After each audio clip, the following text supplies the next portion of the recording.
type 1 diabetes, and backcountry adventures. Now, if you look at these two topics independently, each presents its own laundry list of unique logistical questions, emotions, fears, calculations, you name it. Now, when you combine these two worlds together, you might find yourself asking, how can you even head into the wilderness with such a demanding 24/7 condition? Now, fortunately, we've been able to track down some folks from across the United States and Canada who are not only living with type 1 diabetes, but have also pulled off some pretty amazing feats in the backcountry. And we're covering all that and more in today's episode of The Leap. Thank you so much for joining us for our inaugural episode of The Leap, a video and podcast series brought to you by the Diabetes Family Connection, where we find extraordinary people who have stepped outside of their comfort zones, taken a leap of faith, all while managing the highs and lows of type 1 diabetes. And hopefully, by hearing some of these stories and experiences, you'll be inspired to take your own leap of faith and realize that the sky is truly the limit with diabetes. I am your host for today's episode. My name is Patrick Murtis. I've been living with type 1 myself for 23 years, and today I had the privilege of sitting down with Michael Shelver, Ashika Morasiewicz, and Blake Lamkin. They're all living with type 1 diabetes and have managed it in some of the world's most remote locations on some really amazing adventures. I had a really fun time sitting down with this group. They share some really insightful knowledge bombs that even I learned something from, and I'm very excited to share it with you all today. So without further ado, let's go ahead and get into it. Thank you so much for jumping on this call today for our inaugural episode of The Leap. We are tackling one of my favorite topics, which is adventures in the backcountry and specifically navigating type 1 diabetes in the backcountry. And I think for anyone, whether you're living with diabetes or not, heading into the backcountry can certainly be intimidating. And then when you throw type 1 diabetes on top of that, it can certainly be an extra layer of intimidation. So we are very grateful to have some experts with us today that can share their experiences of some of their awesome trips and adventures in the wilderness.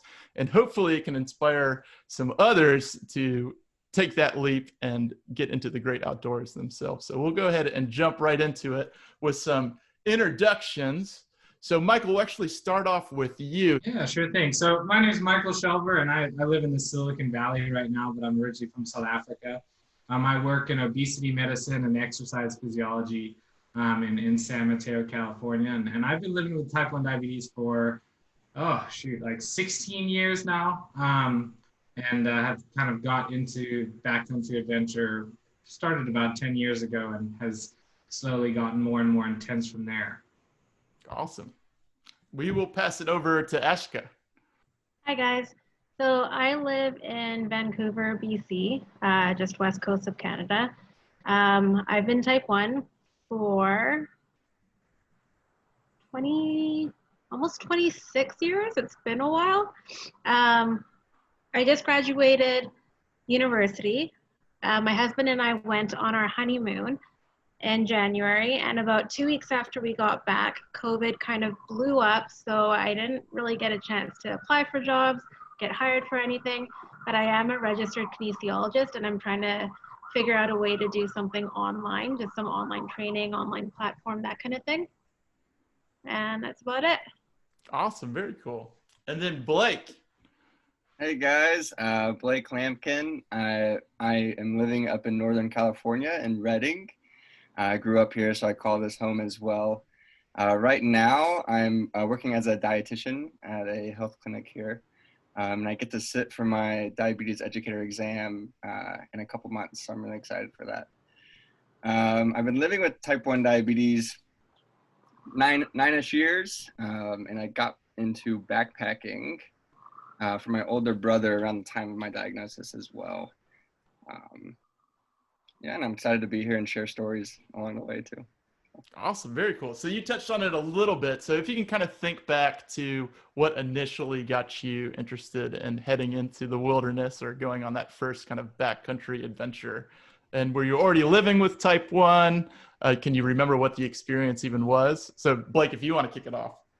Yeah, my brother invited me off with his friends He was experienced in backpacking. He's also a forest firefighter, so Oh, awesome. he kind of had some outdoor knowledge at the time too.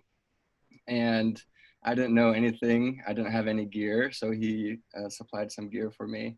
And I was a pretty new diabetic at the time, but I felt safe and comfortable because I feel like when you're a new diabetic, you're also a sponge for information and also kind of a little bit hyper aware of everything. Also, I felt safe because I had my brother who was a firefighter and his friends were all like paramedics as well. So if anything were to go wrong, I was in like the best case scenario. Yeah, right on. But yeah, that was what first got me into it. And then I actually got even more inspired when going to meeting you guys at diabetes camp because we were kind of outside that whole time, and getting to go on those backpacking adventures was truly amazing. So just trying to get more of that was a goal of mine. Awesome. Ashika, we'll pass it over to you. So what got me into the backcountry and hiking and everything was very specifically Sebastian Sassville's Everest summit. So when he summited, I thought, well, if this type one can do it, I can get up and down things, and views look gorgeous. So I've basically that same week I had gone out and checked out all these hikes, and I was kind of scoping where I wanted to go just nearby in the neighborhood. And that's literally how I got into it. It was just a little spark from Seb. Awesome. All right, Mike, man.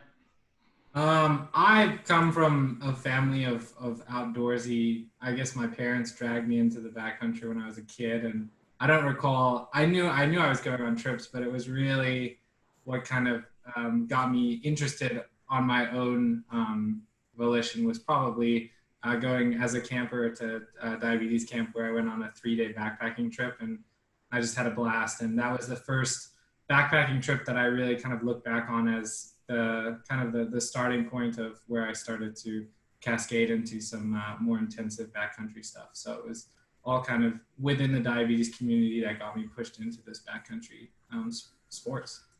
Well, that's awesome. So it sounds like everybody, myself included, kind of got into backcountry adventures post-diagnosis. So very cool.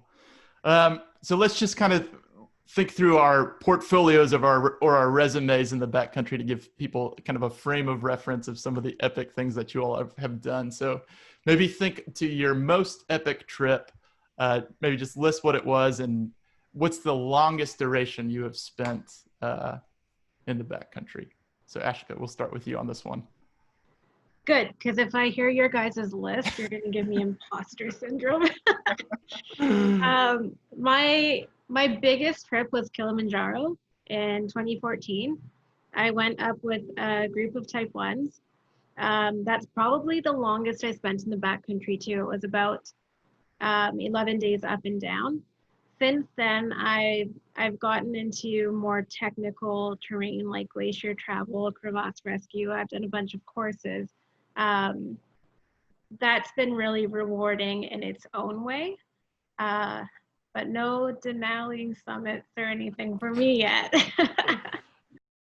You're a textbook diet badass, Kilimanjaro, right on. Blake, passing it to you. My most memorable hike was the John Muir Trail. And I actually ran into Michael out there. I think he did it twice as fast as I did it. But I was out there for about 3 weeks, I would say. And I did it after college with a group of friends for like, kind of like a celebration at the end of, kind of an academic career there for me. And it was really fun. I've done just recently the Lost Coast Trail, which was, I did the north section, which took about 3 days, and then the south section, which took about 4 days. And I just did that this month, and that was a blast too. So those are probably my most memorable hiking trips and longest ones as well. Awesome. All right, Mike, man. Yeah, so I mean, the two that really stick out to me was when I did the John Muir Trail. I met Blake along the way. That was about, I think, 11 days in the backcountry. I'm a firm anything over 10 days, and I start to push my comfort zone. I like to get things done quickly. But the longest I spent on in the backcountry was my first time on Denali, going up the west rib of Denali, which was about, I think, 16 days from the time we landed on the glacier until we were flown off the glacier. And I've never enjoyed a shower more in my life, to be honest. I was smelling horrific, and I was ready for some real food, something that's not just hot water in a bag. But yeah, those were kind of my two trips, one very cold, one very warm, both super enjoyable. Awesome. Definitely some impressive portfolios there. So maybe if you all can talk about how you manage your type 1 in the front country, and if you change your systems at all when you head into the back country. So Michael, we'll start with you. Yeah, so I've in the front country, I pretty much rely on a CGM and a tandem insulin pump. I use their Control IQ now, which has made life a heck of a lot easier. I've used all the different systems. I've used every pump, every syringe, pen, and I've just found that going back to as much automation as possible makes my life easier. So that's what I tend to stick with. And similar in regards to in the backcountry, but there are some exceptions. So in the front country, if something fails, I can get something overnight shipped, and the problem is fixed very quickly. In the backcountry, generally, that's not the same case. There's no FedEx, there's no pharmacy to help solve your issues. So in certain trips, if it's a very, very cold trip or a very, very long trip, I'll always bring backups like insulin pens and insulin syringes. But I still will always kind of go for the automatic system first. So when I was on Denali, I was using an automated insulin pump and a continuous glucose monitor. And same with pretty much every trip I've been on since things have become more automatic, and I've learned to kind of trust that technology. With that being said, when I get into technical climbing, I'll sometimes opt for the older style of multiple daily injections. And that's just because I found that I tend to rip off pump sites with harnesses and ropes and all the pokey things that we tend to carry with us when we're climbing. But I would say, so I kind of mix things up. In the front country, I'm purely reliant on the latest technology and what can make life easiest for me. In the back country, it's kind of a hybridization of, somewhat automatic, but also something that is maybe a little less reliant on so many pieces to work. So that's what I would say. The major thing that I will always rely on, though, is going to be a Dexcom, a continuous glucose monitor. Knowing where the number goes, knowing kind of where you're at all the time is so much more helpful, and especially backpacking or in snow or when the weather's less than awesome, having the ability to not have to take your gloves off and take that time to check your blood sugar makes my life, at least, much easier.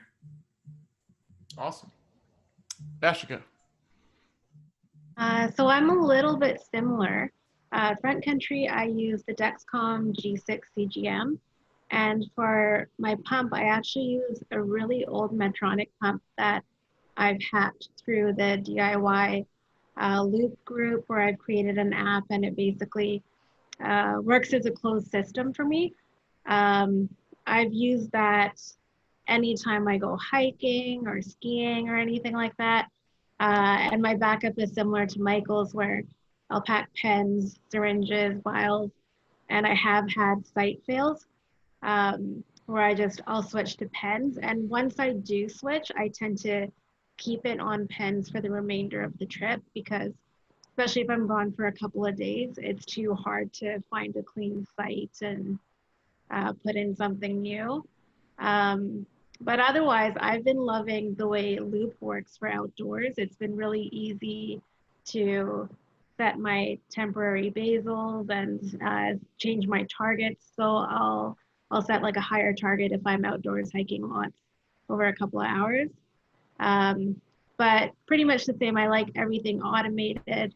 I'd rather not finger poke every half hour or every 20 minutes. Yeah. Awesome. We could probably spend an entire episode talking just about Loop, but if people wanted to kind of find more information for those that might not be aware of it, where would be a good starting point to kind of direct them towards? There's a huge group on Facebook. It's just called Looped. I would suggest going there. I probably joined the group about a month before I made my system, and I was just kind of following what people were troubleshooting, what sort of issues they had. They created like a massive compilation of documents that you can just read through beginning to end, and it tells you step by step exactly what you need to do. Like, I'm not super techie, but I was able to make my app pretty easily. Oh, sounds like my I highly recommend it. Awesome. Very cool. All right, Blake, how about you, man?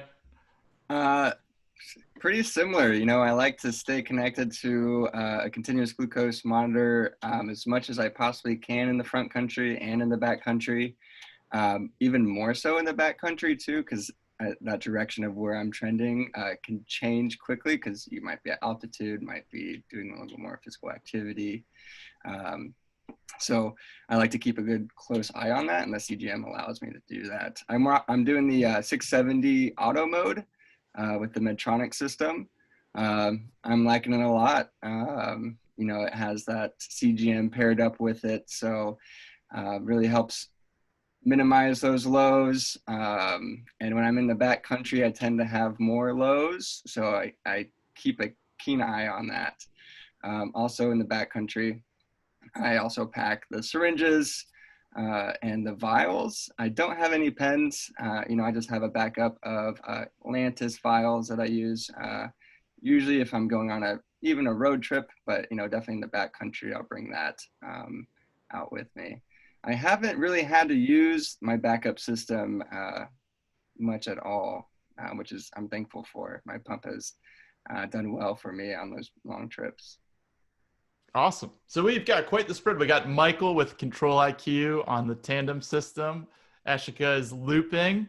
What pump are you using for that? Medtronic. It was one of the 500 series, like maybe 10 years old now. And that talks with a G6 CGM?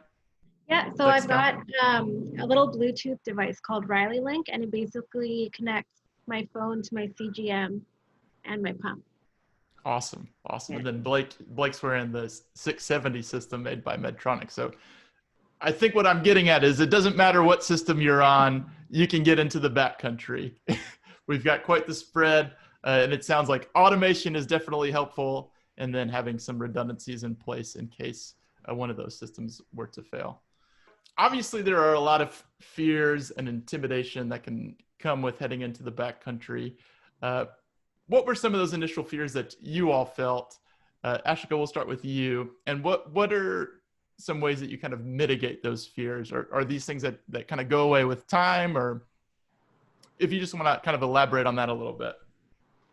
When I first started hiking, I was doing quite a few of my trips solo. So my biggest fear was always animals. It didn't really go away over time. I started hiking more with partners. I carried bear spray, makes you feel a tiny little bit better. But I would say like the biggest standout fear I ever had was animals. There were times where I'd set off on a hike, hear a couple of loud noises, and turn around right away and head back to the parking lot because I was by myself and freaking out. Yeah, I don't really know how I've mitigated that. I mean, bear spray helps. I've seen bears on trails. I've had some encounters and they're always safe, but I feel like I've read too many horror stories and I'm always paranoid that I'm going to get that one deranged bear or cat or something. Yeah. So it wasn't even bears trump diabetes in this one.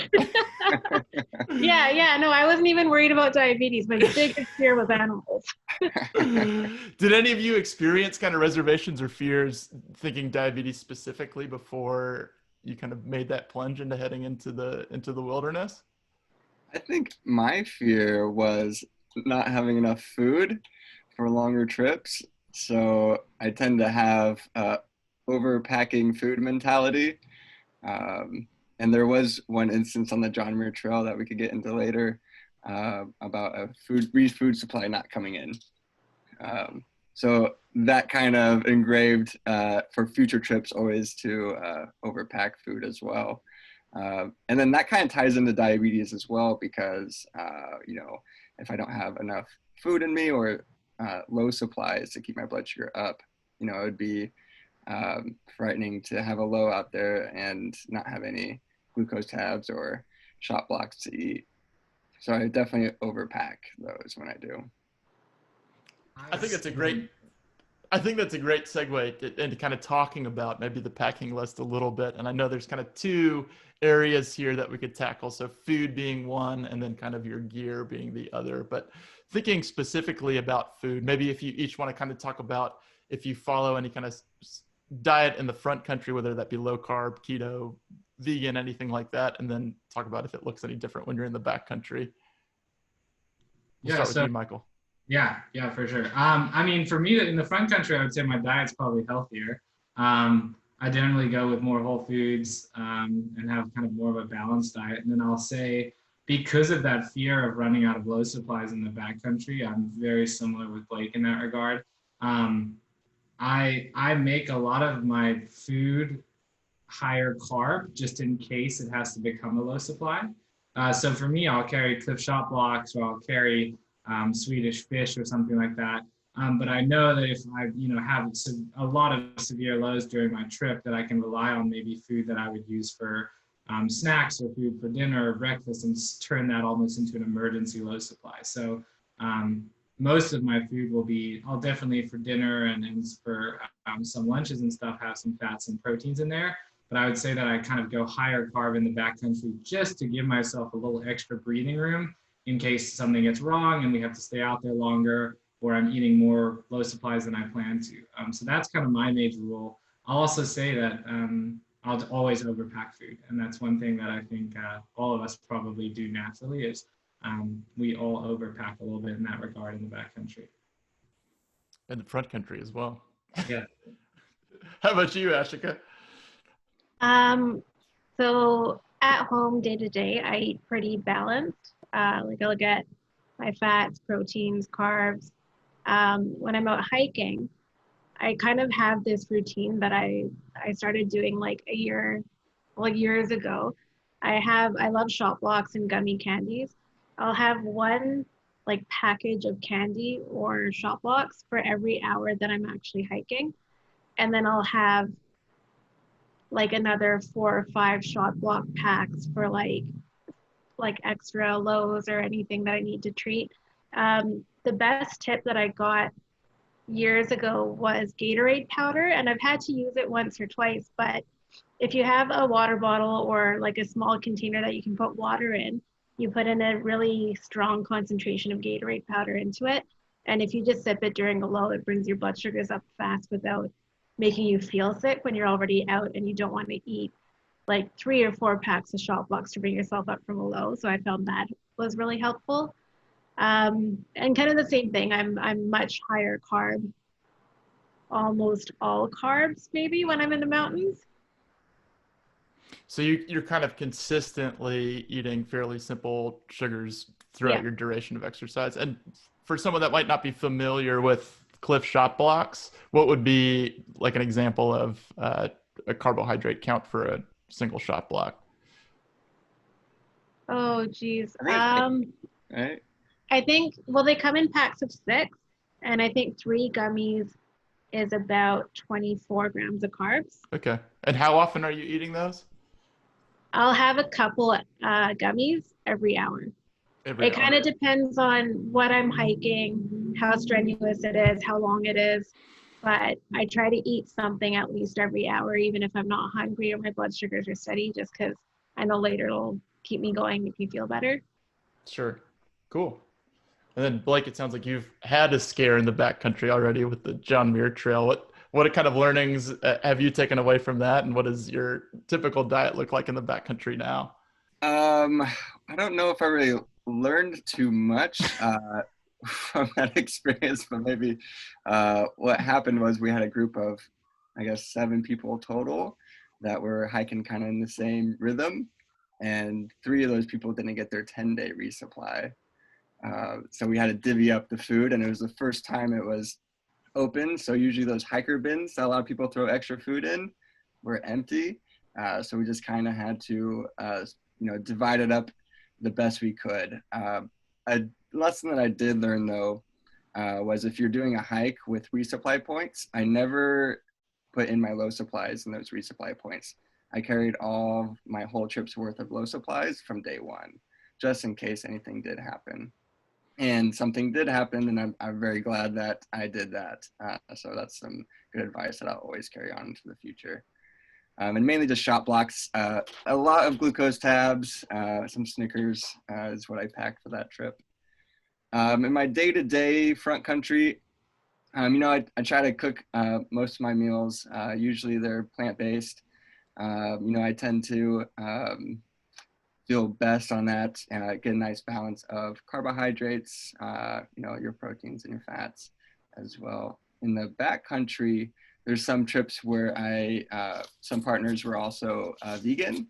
So I had to kind of design the meals to fit in that. And that's usually high carbohydrate as well, doing kind of vegan meals for backcountry. And it makes it a little bit more complicated too, because if you're going to go for those mountain house meals, you kind of have a slim selection if you want to go that route. So we usually have to design and get creative with dehydrated vegetables and foods and grains out in the backcountry. So there's definitely some forethought to it. You're planning ahead, thinking about kind of what you need and what you need to kind of sustain your energy levels and your blood glucose levels throughout the trip. So kind of thinking in that line of thought, when you're kind of making those meal plans, or maybe even specifically if we can talk about when you're determining how much low supplies to bring on a trip, does anyone kind of have maybe a formula that they use, or what's kind of your thought process there? Michael, we'll start with you. Yeah, so this is from, I don't know if anyone remembers watching Survivor, man, this Canadian old guy, Les Strauss, yeah. He had this rule with firewood where once you've collected your pile of firewood, it means you need to make it 3 times as big. And that's kind of what I do with low supplies. So if you think you have enough, you probably need a little bit more. So for me, I'm always going to kind of overestimate or kind of be very generous on my low supplies. I would much rather carry an extra pound of sugar than need that extra pound of sugar in the future. And it's extra training at the same time. So why does it hurt?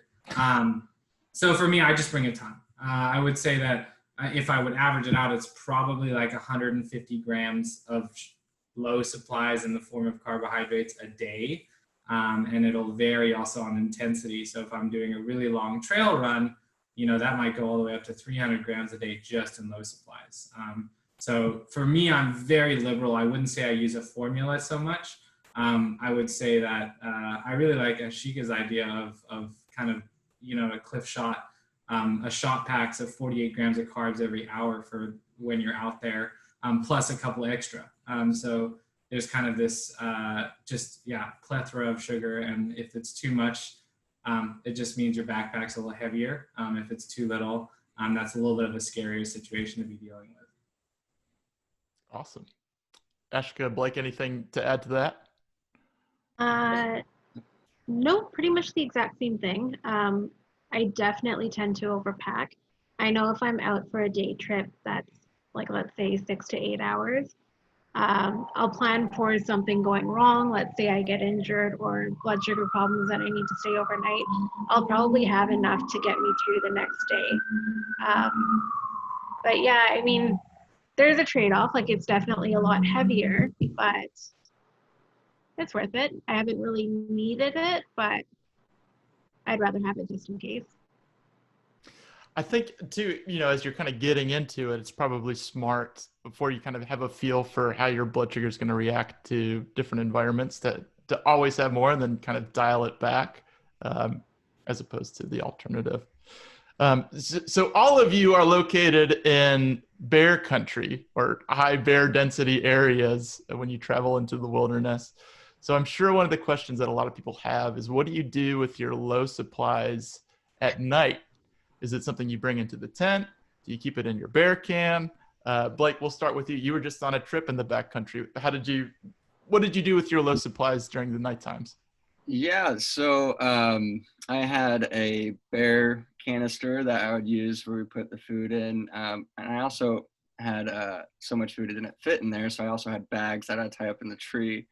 Um, and what I would do is I wouldn't sleep with glucose tabs in the tent, which I want to so bad because I would hate to have a low and get up and go to the bare canister to open it up in the middle of the night. But that's what I do if I have a low in the middle of the night.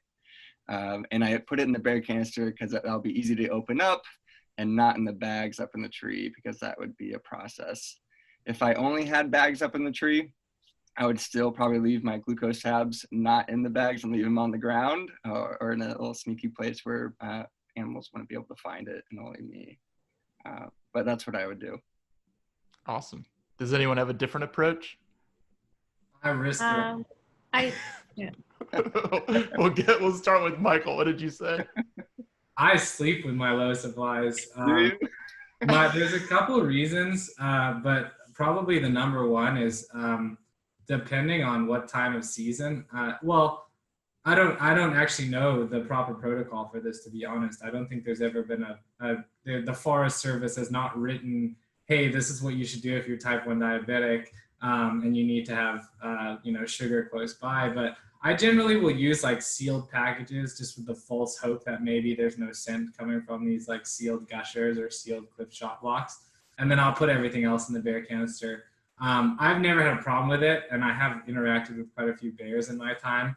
But that's what I've done. And part of that is because I'm lazy. And I really don't think, I probably would just kind of like wait out a low and only go if I'm really dropping. And that's not such a great idea. So I keep it in my sleeping bag. And then the other thing is, and this is this is maybe me just being like overcautious, but I have heard of people having their bear canisters stolen before. Or there was a famous bear in Yosemite that knew to take bear canisters and throw them off a cliff and then go down to get the broken bear canister food. And ever since hearing that story from wildlife biologists, I'm like, all right, I need to have some emergency supply to where if something happens to that bear canister or that bag of food hanging from a tree, I can make it out. But I don't know if any of this is correct, to be honest.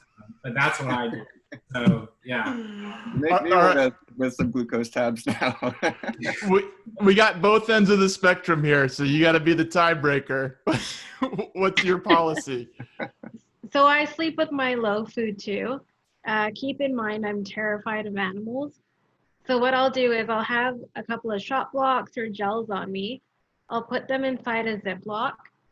I'll put that inside another Ziploc.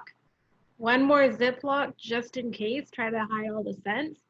And then one more really large Ziploc, and I stick it in my sleeping bag and just kind of cross my fingers. 6 layers of protection. Wow. You're going to be low opening layers of that. Like low shakes trying to. Yeah, if I'm low, just kind of rip it all open, ruin my plan. We will revisit this podcast interview in a year from now and see how many limbs everyone still has. Before we transfer off the subject of food, real quick, rapid fire, what is your favorite backcountry meal? Start with Blake. I don't know. I'm a big fan of breakfast, and I really put a lot of time and effort into the oatmeal I prepare for the backcountry with lots of little flavors and nuts and seeds. So I look forward to my oatmeal every morning. Old Faithful. How about you, Mike? I learned this one from a Denali guide, but it's called an upside down pizza. So you get a piece of pita bread, you spread tomato sauce on it, and then you put cheese on it, and you put it upside down in a frying pan with a top on it, and it fries all the cheese, and then you've got a pizza that was cooked upside down. But again, right. Cheese, bread, I'm happy. That's all I need. All right, okay. Ashika. My favorite is just a plain sandwich with meat and cheese. Like no mayo, no butter or anything, because when you're out and you're tired, everything tastes good. So I'm kind of lazy with my meals. But just a plain meat and cheese sandwich. Wrapped in 6 Ziploc bags, right? All right, we could spend an entire episode just talking about gear. I am a huge gear junkie, but there are a lot of awesome resources online where you can find cool packing lists. REI's got a lot of cool resources. For those of us that are living with type 1, what are some things that make it to that packing list that you would not find on your typical backpacking list? Michael, we'll start with you.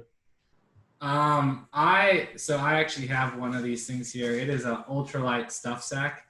I have a ton of these, and that's just because I've found that when you go into the backcountry with technology, you've got pump sites, you've got CGMs, you've got all of these different things, and staying organized is the way to kind of, keep things going in the backcountry. So for me, I would say that stuff sacks are used by everyone in the backcountry, but my bag will always have more stuff sacks than someone who's non-diabetic because I organize everything. So I know, like, okay, green stuff sack has CGM and pump supplies, orange stuff sack has low supplies. So I just carry a bunch of these ultralight stuff sacks for organization.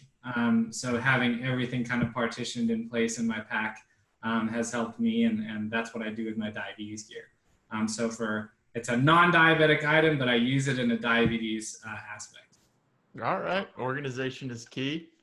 Blake, how about you? What makes it to your packing list that might be diabetes specific?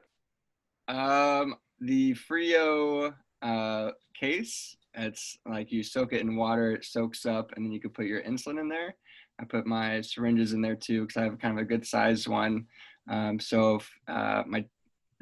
a nice safe spot for insulin vials as well. It's temperature friendly for your insulin, and that is something that you wouldn't really find at the REI store that I use for my diabetes.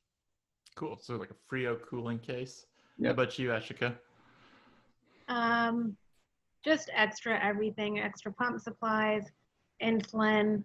As I started going on longer trips and more remote, further away, I actually started carrying a solar battery charger for my phone for my CGM, which is kind of funny because I've gotten friends asking me like, did you really want to charge your phone to use your phone out here? And it's like, no, this is a diabetes thing. Because the phone is needed for the loop system, correct? Yeah. So that's probably the only thing diabetes wise that I thought was kind of weird that I started carrying for diabetes was a solar charger so I could charge up all my technology.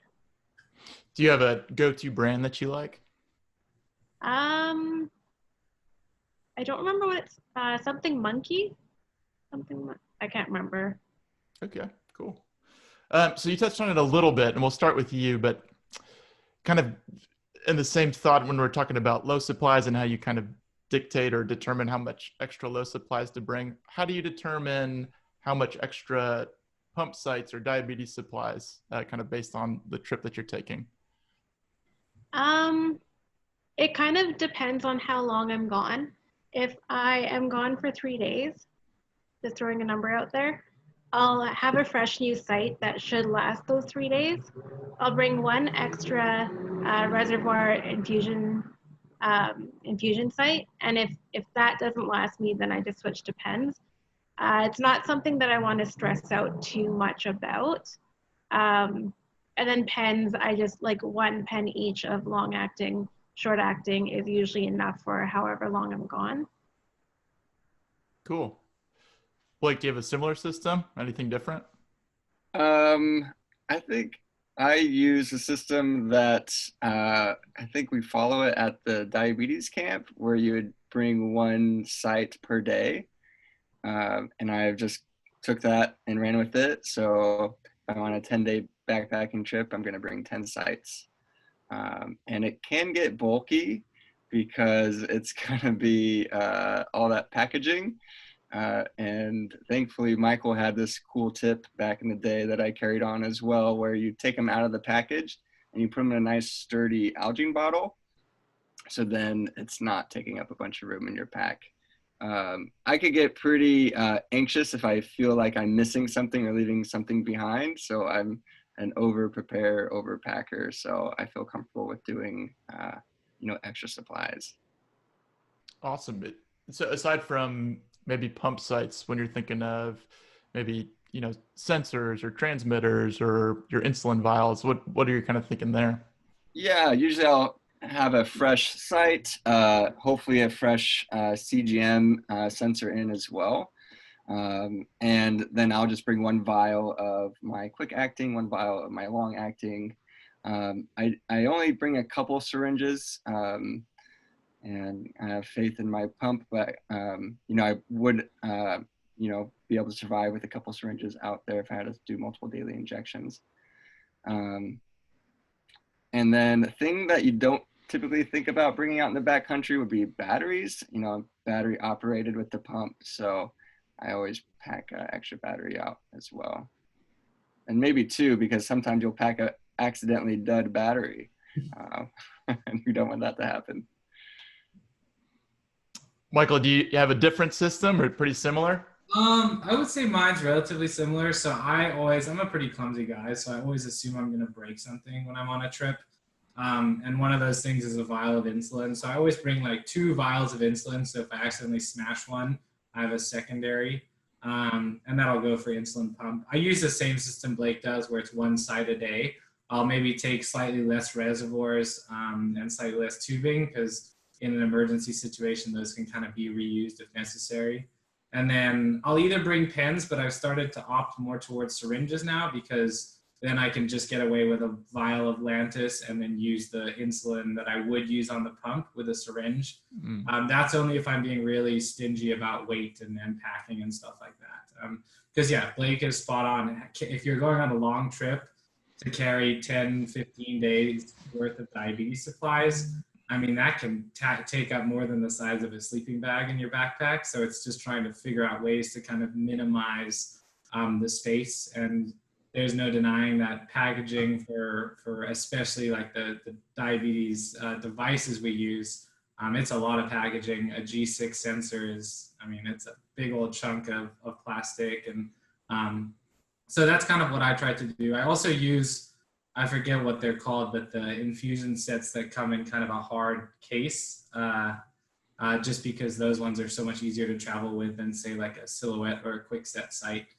So it's just finding those things and having a backup for anything. So I always assume my pump's gonna fail. I always assume my CGM's gonna fail, and always having backups for those. So carrying a meter, and then carrying multiple daily injections in case the technology fails. And then I will say I carry either a battery pack for my tandem, or if I'm going on longer trips, I'll bring a solar panel. My key advice for that is test the solar panel before you leave, because when Patrick and I were on Denali last year, our solar panel didn't work. So we just relied on battery packs for 2 weeks on the glacier, which was a little nerve-wracking to say the least. I think we both got back to the airstrip with like 10% left on our pumps. And Blake, you touched on it a little bit with keeping insulin cool. The Frio pack is kind of the gold standard for doing that. How about keeping insulin from getting too cold? So experiences when you're at high elevations or on Denali. Michael, what's your go-to rule of thumb? I usually will put it inside of a wool sock, inside of a Hydro Flask, just because it's that vacuum insulation. So that's what I found most successful. And then if it's really cold while you're climbing or hiking, just keeping your insulin pump and especially the tubing close to your chest, just because that can freeze quite easily. And then also we've got a Canadian here, so I'm sure she has some advice about the cold weather as well. I actually do the exact same thing. So to keep it from getting too cold, I'll put it inside a wool sock. And then I usually put the sock somewhere on me, either an inside jacket pocket or a leg pocket, something with a zip. And I haven't had any issues with that. And then same thing with the pump. I'll have my pump tucked in, and I'll keep the tubing and everything like just touching my body. Cool. And then for keeping it from getting too hot, I actually throw everything into a thermos, and then I'll add a couple of ice cubes. It's usually sealed pretty tight, but I've had ice cubes last about 2 or 3 days in pretty hot sun for me, so I find that works really well. You're just putting it directly into the thermos with the ice? I'll put it in like a little Ziploc, or I'll wrap it in something and then I'll put it in. So if the ice does melt, it doesn't touch the vials or the insulin. Awesome. Are you sponsored by Ziploc by chance? I should be. All right, rapid fire question. It's a two-part question. What is your favorite non-diabetes related piece of gear? And what is your favorite diabetes related piece of gear? Blake, we'll start with you. I got this thing called the kitchen sink, non-diabetes related gear. I have it here. You could get it at any outdoor, basically. REI will probably have it. I find it useful because you can just go to the stream and you just pull the water in here and you put it next to your campsite. You can pump water from there. You can do dishes from there. It just saves up a lot of time spent by the creek that you want to be by the fire. So I actually really like it. It's come useful every time I go backpacking. Awesome. And what was the other questions? What's your favorite diabetes piece of gear that you bring in there? I don't know, my pump and CGM. All right, right on, man. Making life a little bit easier. Yeah. Ashika, how about you? Favorite diabetes gear is my CGM. I can do without the pump, but I'd be really upset without my CGM working. Non-diabetes gear, probably my inflatable pillow for the end of the day. Nice. A little bit of luxury. How about you, Mike? Yeah, so I was going to say I have both the inflatable pillow and the kitchen sink. I think those are super awesome items. My favorite is, I literally just went on a trip with this, so it smells pretty gnarly, but it's a Patagonia Sun Hoodie. I learned about these through rafting guides, but basically it's like a very lightweight, long sleeve hooded shirt. I'm of Scandinavian descent, so I get sunburned in like 10 minutes. So I really like these for just kind of staying protected from the sun while you're out there, whether it's backpacking on a glacier, whatever it may be. It just means you don't have to put so much sunscreen on, and it keeps you really cool. So that's what I like. And I think I wore it for 12 days. I never took it off on Denali. I wore it every single day, and that's how much of an essential piece of gear it was for me. So yeah, and also they only kind of stink after 3 days is what I'll say. So they hold the stench is not as bad as like a normal shirt.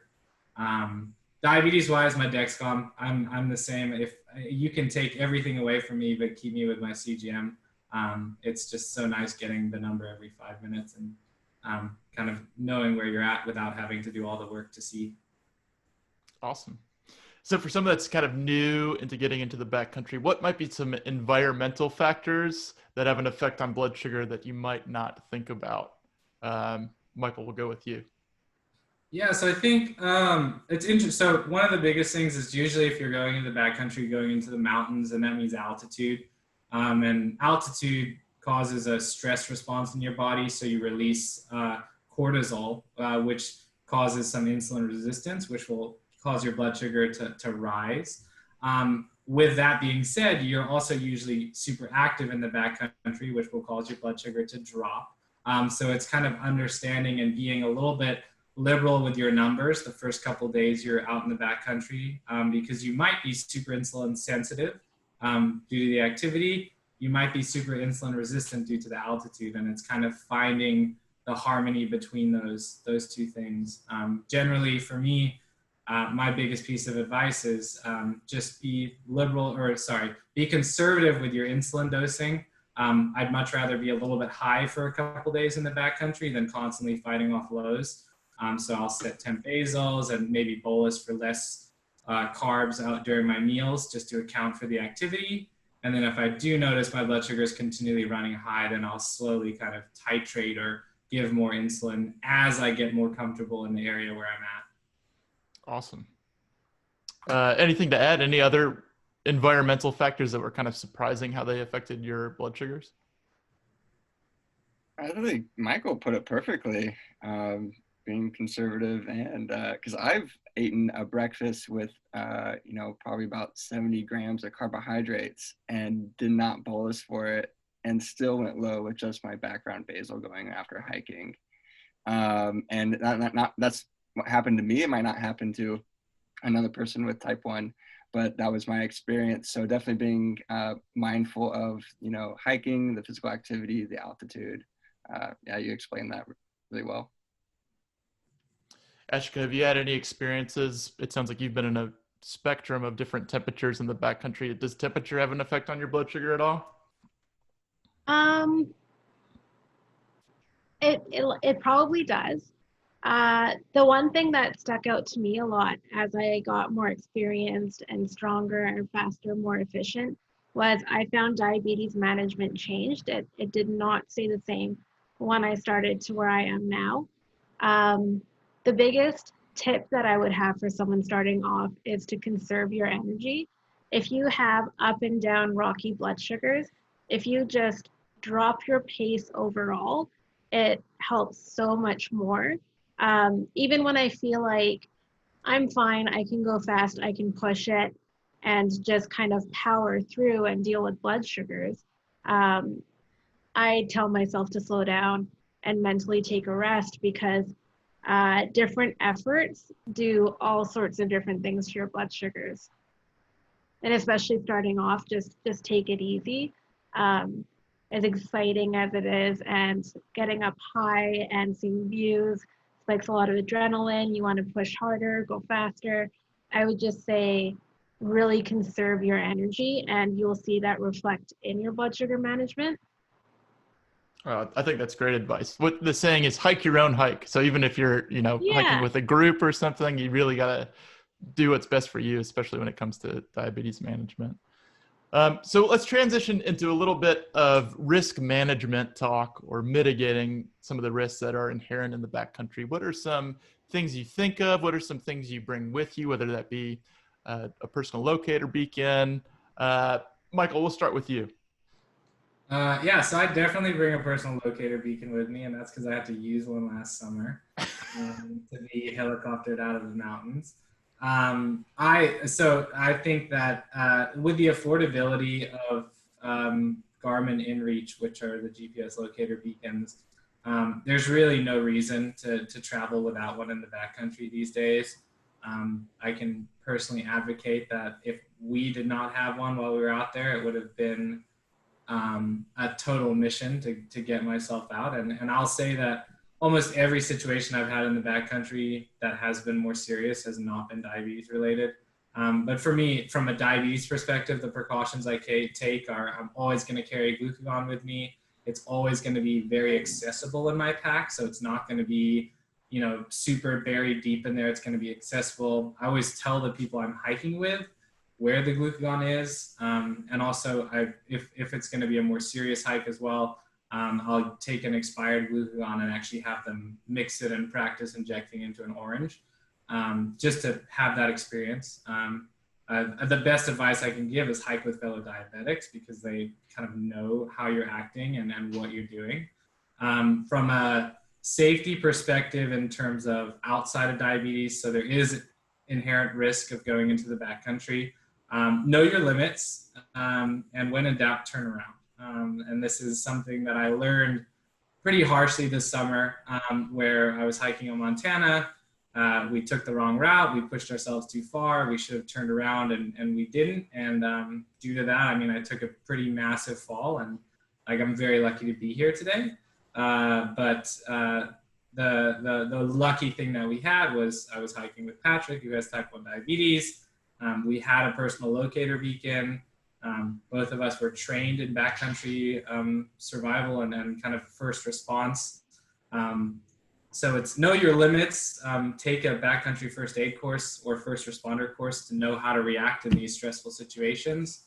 And there's absolutely no loss of pride in turning around. I actually have this rule where if someone I'm planning to climb with is bragging about how they've always summited mountains and have always gone to the summit, I refuse to climb with them, because in my opinion, that means they're taking too many risks. The best climbers are the ones that have an actual pretty high turnaround rate, because they have the mindset of, okay, the mountain's always going to be there. This is not a good situation. Let's turn around and do it another day. And that's kind of the mindset I've gotten into it ever since I had to be helicoptered out of the mountains a year ago. Awesome. Definitely a very encompassing answer. Blake, Ashika, anything to add? For me, oh, go ahead. Yeah, I think I think you hit basically everything there. I usually carry a glucagon kit, and I keep it in my fanny pack right up front. Or if I don't have a fanny pack, I just put it in the brain and tell the person that I'm with it's there. And I also do give my hiking partner a glucagon kit too, if they don't already have one and are type 1 diabetic as well. I do not carry a satellite phone. I haven't dropped the money on it yet, but I want to, because I had an instance where at the last day of the Lost Coast Trail, I lost the trail and couldn't find it for the last 3 hours scrambling around in the brush. And we had a pickup point, 7 miles past that trail that we needed to be on. And I really wish I had that satellite beacon, but for grace and good luck, I actually had phone service on that campsite a few miles back that I was able to use to call. But it wasn't anything in danger. We were just had to relocate our pickup site. Yeah, know your limits is a good one too. Having that, confidence enough to know when to turn around and be okay with it if it's not a safe situation. Awesome. Anything to add, Ashika? Yeah, so I fully agree with everything. I carry a personal locator beacon too. Do you want to talk a little bit about, before you get too far into it, kind of what a PLB is and maybe what are some of the alternatives to a PLB? Yeah, so I carry an InReach device. It's a DeLorme, and it's basically a little device that works through satellite that you can activate sort of like an emergency response if you need one. Mine can also send a text message to a contact that I'll set up where I can say I'm okay, I'm running late, or I'm not okay. But basically it's just a means to communicate when you are actually in trouble. I leave mine on, throw it in my backpack, and then I don't think about it. My sort of risk management kind of starts with the planning. I'll look into a lot of detail and maps about terrain, distances, elevation before I head out anywhere. That kind of dictates how I pack. And then the biggest thing or sort of tip that I have for anyone who wants to get into this is always let someone know where you're going, exactly what you're hiking, what area you'll be in, when you expect to be back, and then set up some sort of like check-in, either a phone call or a text when you're done. And if you run late, then at least someone knows that you may be in trouble or something's going on and you can get help quicker that way. Awesome. Yeah, great advice. Great advice for even if you're not living with diabetes and heading into the backcountry. Okay, so we've got a couple more questions. If someone that's living with type 1 is interested in kind of getting their feet wet and experiencing a backcountry adventure, what would be your advice to them? We'll start with you, Blake. I think for anyone, maybe getting somewhere that you are excited to go explore, but maybe that's like a camping spot where you could park your car and camp there for a night, and then maybe do a day hike just to kind of get comfortable what it's like hiking with your diabetes gear, get you in the mindset what it's like to be outdoors, and what it's like to be a few miles out from your camp, so you can kind of get in that thought process. So if you do take overnighter or a 3-nighter, you could build up to those really long backpacking trips, but that way if you have like a camp spot that your car is next to, you can pack all your gear that you want, and then it's safe and close by if anything does happen for your first go at it. Oh, yeah, great idea. Start small and then build from there. Anything to add, Michael, Ashika? Yeah, I think one of the most helpful things that I've learned is find a mentor. The coolest part about the backcountry community is most people are really friendly and want to get more people into the backcountry.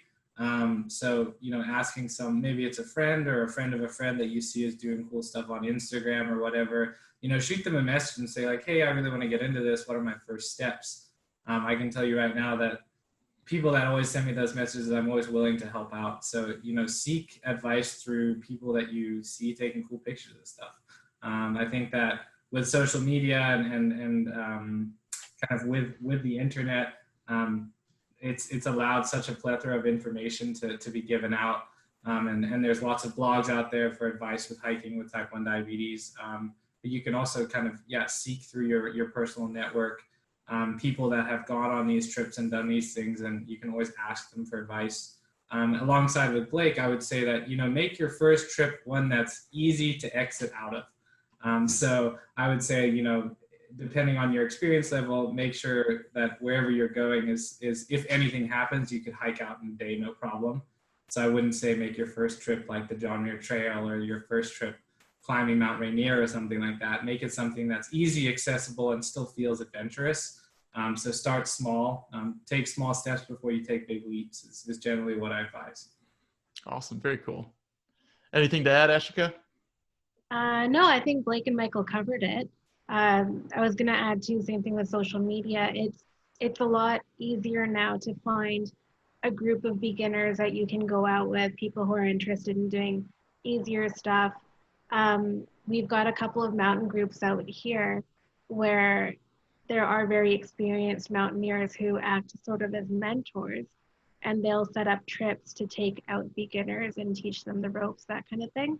So if you kind of look around online, I think you can find a community of people, so you're not doing it alone like me when you start. But yeah, there's lots of help out there now. So one of the questions we get kind of fairly frequently, our parents, there's teens that have opportunities to go on backcountry trips, whether they're with their schools or friend groups or church groups. And there's a lot of fear and reservations that come kind of from the parent side of things. If you were to impart some advice to parents that have a child that's living with type 1 that's interested in maybe going on a trip, what would be that advice that you would share? What would be some of the expectations that you'd kind of want to see from a teen that might be interested in going on one of these trips?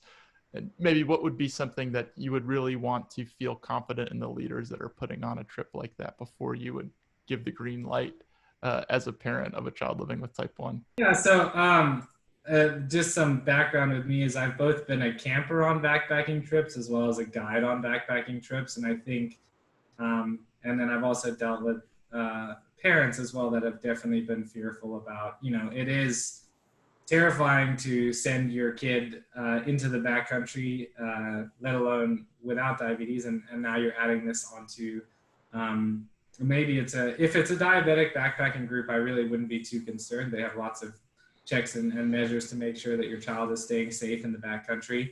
But on these more private trips or high school trips or whatever it may be, it's just checking in with that guide and really assessing, what is their training? Do they have training certifications? And then providing them with as much information so they can kind of get comfortable with their child going on that backpacking trip. So my advice for parents is always, ask a lot of questions and kind of gauge the confidence in that person answering those questions. I would say that also providing resources for that person. So, these are the symptoms my child experiences when they're having a low blood sugar, a high blood sugar. These are things to check in on every, hour, every couple hours, every day. Just kind of, even if it's printing out a sheet that guide can take with them on the trip and check on, it's a great way to provide that guide with the resources to have a successful trip. And then I would say, again, use the online resources that are available. So like I've had calls with parents that are going on trips, so they can always reach out to me. And I'm sure both Blake and Ashika would be open to having a call with a parent about their kid going into the backcountry with diabetes. It's just really kind of making both the guide comfortable as well as yourself comfortable with how things are going to happen on the trip, and kind of going over what are some common things that might happen, how to solve those issues, and maybe what are some more serious things to happen, and what are the emergency responses you need to take for that.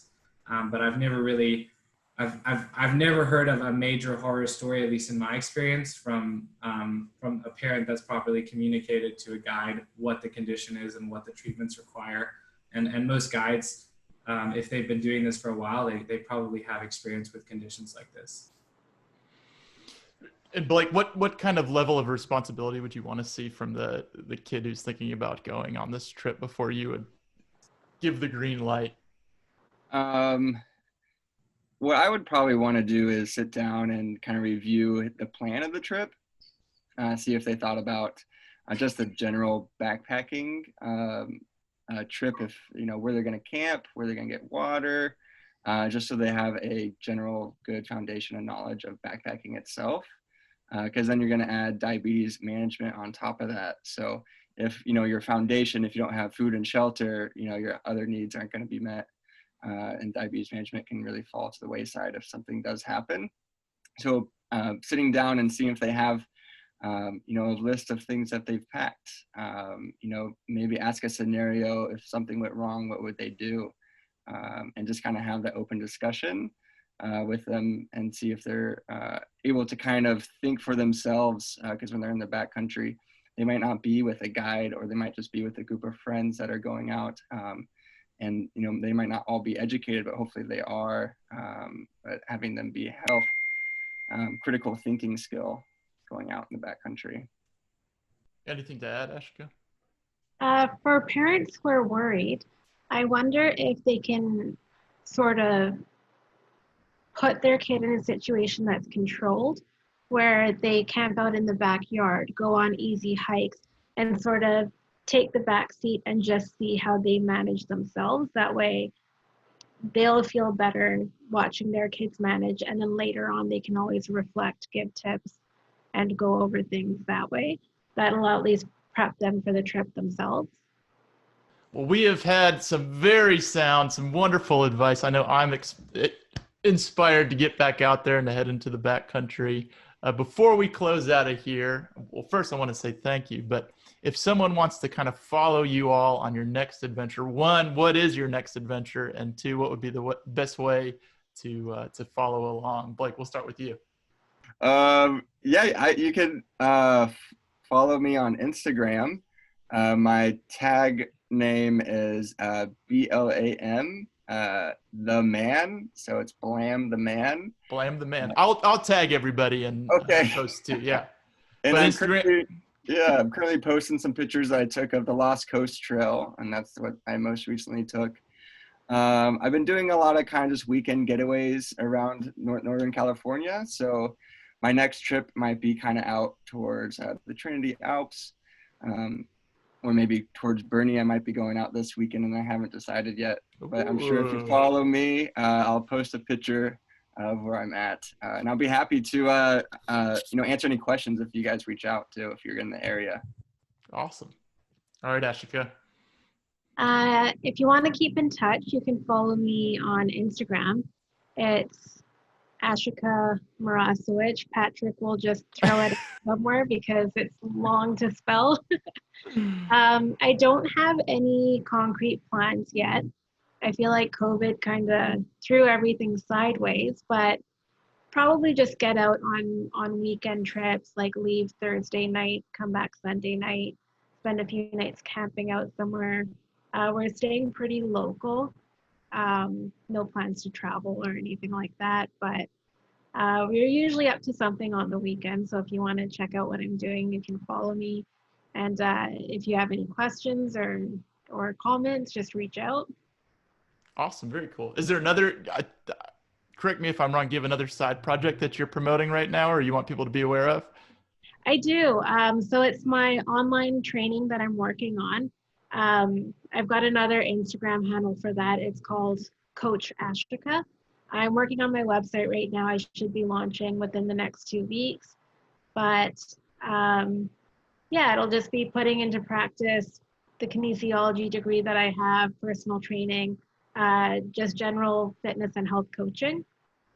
All right, Michael, what you got going on? Where can we follow you?